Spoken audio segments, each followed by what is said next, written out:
Hi and welcome to 146th episode of ThefdZone.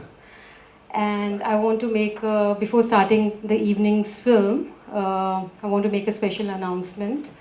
As an experiment, ThefdZone is going to have a screening at 7 p.m. of a feature-length documentary every Saturday. So, that would be it would be just a screening without the film, necessarily the filmmaker need not be there without Q&A, etc. It will just be a screening. Every Saturday, feature-length documentary. So, welcome Dylan Mohan Gray. And perhaps, would you like to introduce the film yourself? I think you do a better job than I would.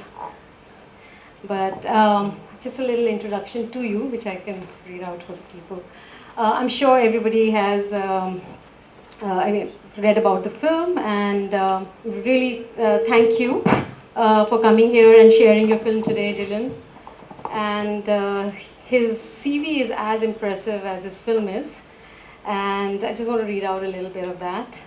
So, born of Punjabi Irish parentage and trained as a historian, Dylan Mohan Gray has worked in various capacities on feature films in over 24 countries worldwide, in close collaboration with numerous acclaimed directors, including Fateh Akin, Peter Greenway, Paul Greengrass, Deepa Mehta, and Meera Nair. And Dylan completed university studies in history and film at Dartmouth College in US, as well as the University of Vienna and Budapest University of Economics. He was a resident in film at Canada's renowned Banff Centre for the Arts, and has a special interest in political stories with significant international and historical components, often involving complex ethical conflicts. So, Dylan, welcome to ThefdZone, and please take over from here. I won't say a huge amount about the film because it's neither obtuse nor formalistically challenging. It's pretty straightforward, I think. People, if they ask me what the film was about, I always say it's a crime story, and I try to approach it from that point of view. But in a broader sense, it's very much about how policy making has been completely overtaken by corporate interests, to the extent that the whole concept of public interest is very rarely even sort of talked about anymore.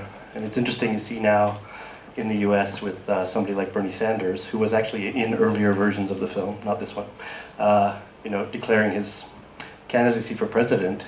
It comes as such a shock to the electorate in a way to actually have somebody not only discussing matters which are important to them, but actually coming forth with policy proposals, not just doing what Obama did, which is kind of the raw rhetorical thing, but actually just making very sure to stay clear of any concrete policy proposals that would sort of offend the interests of the corporate overlords, which is basically who they serve. So it's sort of every single day this theme can be sort of fleshed out in the newspapers and the media, to the extent that it even reaches us. This story, in that sense, I think I had a big motivation coming from the historical side.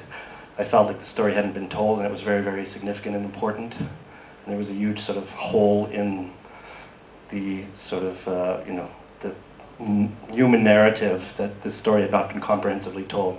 That was, I think, my personal motivation very, very strongly in making the film.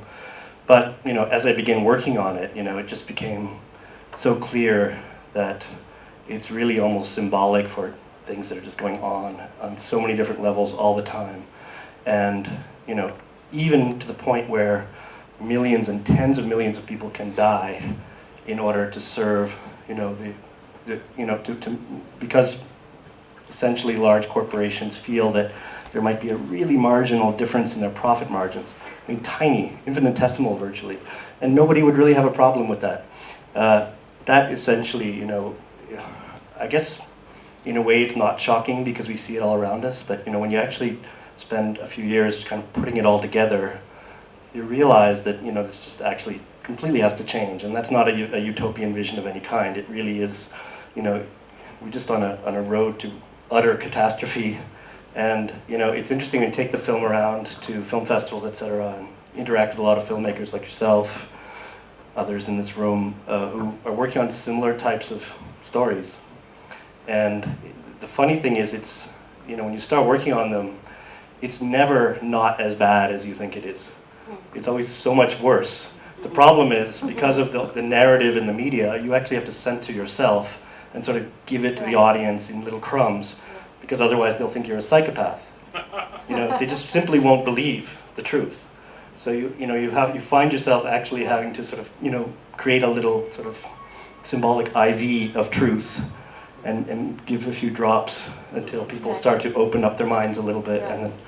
So, it's not just me that's saying that. Literally every single filmmaker I meet at film festivals who deals with these kind of stories will agree on this point and say the exact same thing. So I don't know if that's useful as an introduction to this film, but we can talk more about it afterwards, and thank you for coming. Thank you so much. And I hope you have a good screening, and Dylan will be here for the Q&A afterwards.